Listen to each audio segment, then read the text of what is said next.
pessoal, mais uma aula de Direito Internacional. Hoje nós iremos falar sobre o asilado, sobre deportação, sobre expulsão, sobre reunião familiar e sobre autorização de residência, como se fosse o Green Card. Conto com você, não percam essa aula porque é a última aula de migração, ok? Um abraço! Dando continuidade, nós vamos começar a falar sobre o asilo. Bom, primeira coisa que nós temos que entender é o seguinte: o asilo é um ato discricionário do Estado. Ele concede se ele quiser. Bom, e tem como finalidade a proteção à pessoa, né? Existem dois tipos de asilos, o asilo diplomático e o asilo territorial. É interessante nós sabermos que o asilo ele é muito comum no continente sul-americano. No resto do globo, ele tem uma dificuldade maior. Mas existe uma vedação em relação ao asilo, tanto diplomático quanto territorial. O crime de genocídio, o crime contra a humanidade, o crime de guerra e o crime de agressão, eles não são passíveis de concessão de asilo. Agora, para nós entendermos, o asilo diplomático é aquele asilo que é concedido na embaixada do país onde se encontra o nacional. Exemplo: um venezuelano que é perseguido foge para a embaixada do Brasil e lá pede o asilo diplomático. Se essa pessoa sair da embaixada e vier para o Brasil, será chamado de asilo territorial. Continuamos daqui a pouco. E aí, gente? Agora nós vamos falar sobre a autorização de residência do estrangeiro. Bom, a residência, a autorização de residência é como se fosse o Green Card norte-americano, que é o sonho de todo valadarense ter nos Estados Unidos, né? Não naturaliza, mas tem direito de trabalhar. O direito de residência é a mesma forma aqui no Brasil. É a chamada autorização de residência da permissão do indivíduo que não queira naturalizar-se. E quem é concedida esse tipo de registro? Qual pessoa? Ao imigrante, ao residente fronteiriço e ao visitante. Ela poderá ser concedida em três hipóteses, né? Quando a residência tiver como finalidade pesquisa, extensão acadêmica, tratamento de saúde, acolhida humanitária, estudo, trabalho, férias-trabalho, prática de atividade religiosa e voluntária, realização de investimentos. Bom, é interessante que nós saibamos também que será facilitada a residência nas alíneas A e E contidas nesse gráfico que eu apresentei para vocês aí, devendo a deliberação ocorrendo na autorização num prazo de até 60 dias. Bom, quais seriam essas? Aquelas pessoas que vão fazer pesquisa, ensino ou extensão acadêmica, e a letra E é aquela que vem para trabalho. Então, gente, a autorização para residência existe agora no Brasil, que é diferente. Ela está muito mais flexível do que no Estatuto do Estrangeiro da década de concessão de autorização de residência, quando a pessoa for beneficiária de tratado em matéria de residência e livre circulação, for detentora de oferta de trabalho, já tiver possuído a nacionalidade brasileira e não deseja ou não reúna os requisitos para readquiri-la, for beneficiária de refúgio, de asilo ou de proteção ao apátrida, for menor nacional de outro país ou apátrida desacompanhado ou abandonado e que se encontre nas fronteiras brasileiras ou em território nacional, ou tiver sido vítima de tráfico de pessoas. Então essa seria a autorização de residência. Nós temos que observar que não será concedida a autorização de residência a pessoa condenada criminalmente no Brasil ou no exterior por sentença transitada em julgado, desde que a conduta esteja tipificada na legislação brasileira. Nós temos algumas exceções, né? Mesmo que a pessoa tenha sido condenada, poderá ser concedida a autorização se a condenação foi por conduta que configure infração de menor potencial ofensivo. Exemplo de juizado especial. Se a autorização tiver por objetivo o tratamento de saúde, acolhida humanitária, reunião familiar, pessoa for beneficiária de tratado de matéria de residência e livre. O que seria essa reunião familiar? Vamos supor que o imigrante venha ao Brasil e ele queira trazer a família. Se nós formos olhar em outros países, existe uma dificuldade muito grande, mesmo legalizada a pessoa. Mas aqui no Brasil, a lei ela flexibilizou demais. Bom, O visto ou autorização de residência para fim de reunião familiar será concedido ao imigrante, ao cônjuge ou companheiro, sem discriminação alguma, ao filho do imigrante beneficiário de autorização de residência, ou que tenha filho brasileiro ou imigrante beneficiário de autorização de residência, ascendente, descendente até segundo grau ou irmão de brasileiro, ou de imigrante beneficiário de autorização de residência, ou que tenha brasileiro sobre a sua tutela e guarda. Gente, agora compete nós sabermos como é que ocorre a fiscalização de entrada e saída de estrangeiros. A fiscalização ela pode ser marítima, aeroportuária ou através de fronteiras. As funções da Polícia Marítima, Aeroportuária e de Fronteira são realizadas pela Polícia Federal, nos pontos de entrada e de saída do território nacional. O direito de passagem inocente é o direito de uma embarcação passar pelo território brasileiro sem ser molestada. É dispensável a fiscalização do estrangeiro ou do passageiro, tripulante e staff de navio em passagem inocente, exceto quando houver necessidade de descida da pessoa no nosso território ou a subida de alguém a bordo do navio. Se o tripulante ou passageiro for obrigado a desembarcar, aí sim será ocorrida a fiscalização. Agora nós vamos falar sobre as 3 medidas de retirada compulsória do nosso território: a repatriação, a deportação e a expulsão. Elas serão feitas para o país da nacionalidade e procedência do migrante ou do visitante, ou para outro que aceite aquela pessoa, em observância aos tratados do qual o Brasil faz parte. Nos casos de deportação ou expulsão, o chefe da unidade da Polícia Federal poderá representar perante o juízo federal, respeitados os procedimentos judiciais, os direitos à ampla defesa e ao devido processo legal.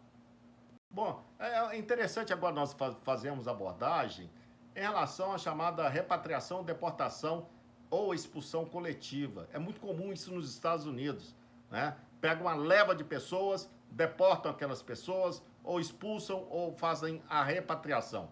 Daqui a pouco nós vamos ver o que é repatriação. Não se possibilitará a repatriação, a deportação ou a expulsão de forma coletiva. Entende-se por repatriação, deportação ou expulsão coletiva aquela que não individualiza a situação migratória irregular de cada pessoa. Não se procederá à repatriação, à deportação ou à expulsão de nenhum indivíduo quando subsistirem razões para acreditar que a medida poderá colocar em risco a vida ou integridade pessoal do imigrante. Bom, gente, como prometido, eu vou explicar o que é repatriação. Repatriação consiste em medida administrativa de devolução de pessoa em situação de impedimento no país, de procedência ou de nacionalidade. Será feita de forma imediata a comunicação do ato fundamentado da repatriação à empresa transportadora e à autoridade consular do país de procedência, ou de nacionalidade do migrante ou visitante, ou quem representa. Ela está prevista no artigo 49, parágrafo 4º da Lei de Imigração 13.445. É interessante que nós saibamos de que a comunicação tem que ser fundamentada da repatriação e, bem como, quem assumirá os custos da repatriação será a companhia aérea ou a companhia de viagem que trouxe o indivíduo para o território brasileiro. Bom, deportação. O que seria deportação? A deportação é a mera irregularidade do imigrante em nosso território. É a medida decorrente de processo administrativo que consiste na retirada compulsória da pessoa que se encontra em situação migratória irregular em território nacional. A deportação será procedida de notificação pessoal ao deportando, do qual consta expressamente as irregularidades verificadas e o prazo para a regularização não inferior a 60 dias, podendo ser prorrogado por igual período. Interessante que na lei antiga a deportação se fazia de forma imediata, dava 8 dias para a pessoa sair do país. Agora ele tem 60 dias para regularizar a sua situação que se encontra irregular em relação à estada no território brasileiro. O que era antigamente, na lei de 1980, mudou muito. Essa lei flexibilizou demais. Só para vocês terem uma ideia, a notificação não impede a livre circulação em território nacional, devendo o deportando informar seu domicílio e suas atividades. Vencido o prazo de 60 dias sem que se regularize a situação migratória, a deportação poderá ser executada. Outro fato diferentemente da lei anterior, que na deportação, os procedimentos realizados com o objetivo da deportação deverão ser de forma que tenha o contraditório, o que não acontecia e que não acontece em alguns outros países, como nos Estados Unidos. A deportação é imediata, tem alguns que passam pela corte, mas tem outros que são deportados de forma imediata e até de forma coletiva, que é vedado aqui no Brasil, né? Garante a ampla defesa e a garantia de recurso com efeito suspensivo. A Defensoria Pública da União pode ser notificada caso o indivíduo não tenha advogado.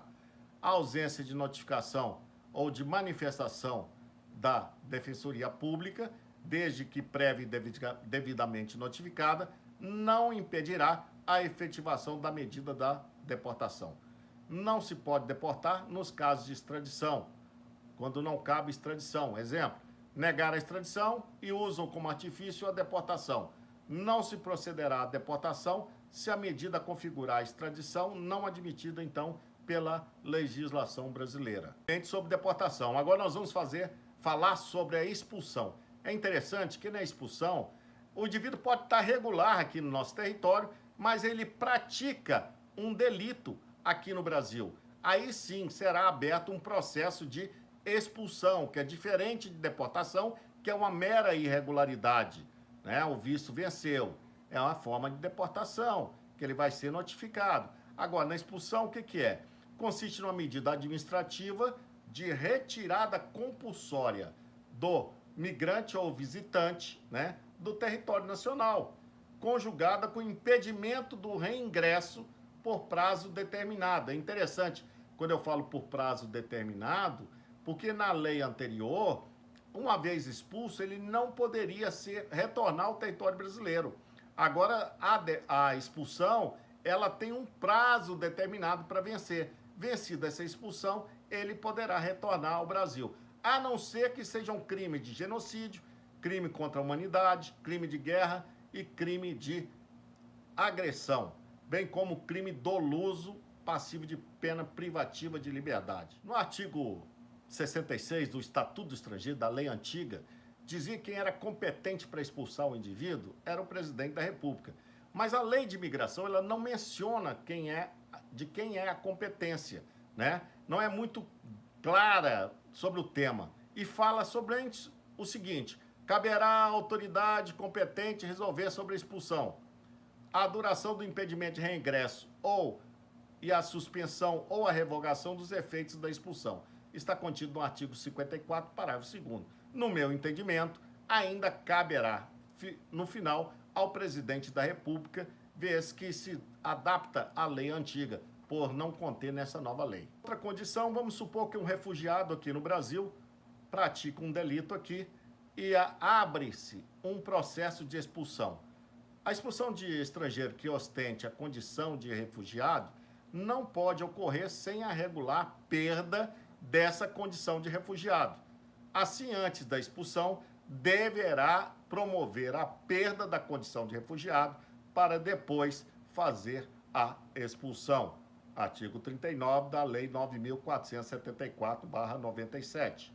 Bom, gente, como eu disse anteriormente, no antigo Estatuto Estrangeiro, né, a pessoa expulsa só poderia retornar ao Brasil, no caso de decreto de expulsão, se fosse revogado pelo presidente da República. A situação mudou por completo na lei de imigração. E agora o impedimento do reingresso do estrangeiro é feito com prazo determinado, que está no artigo 54, parágrafo 4º. O prazo de vigência da medida de impedimento vinculada aos efeitos da expulsão será proporcional ao prazo da pena aplicada. e nunca será superior ao dobro do seu tempo. Agora nós vamos ver situações em que não se admite a expulsão. A primeira, tiver o expulsando um filho brasileiro que esteja sob a sua guarda ou dependência econômica ou sobreviva sobre a sua condição. Olha, a lei é clara, sobre sua guarda ou dependência econômica. Não adianta um indivíduo só ter o filho. A criança tem que estar sobre a sua guarda ou dependência econômica. De mesmo modo, se tiver um cônjuge ou companheiro residente no Brasil, sem discriminação alguma, reconhecido judicialmente ou legalmente, ou tiver ingressado no Brasil até os 12 anos de idade, residindo desde então no país, e for pessoa maior de 70 anos. Aí, nesse caso, ele não vai, desde que ele more há mais de 10 anos, ele não vai ser expulso do território brasileiro. No processo de expulsão, né, deverá ter o contraditório e a ampla defesa, né, onde o indivíduo provará que não praticou o delito passível de expulsão. Nesse caso, não conseguindo provar, ele será compulsoriamente colocado para fora do país. E ele poderá escolher para onde ele quiser, que é diferente de repatriação, quando devolve o indivíduo para o seu próprio território. No caso da expulsão, coloca ele fora do Brasil.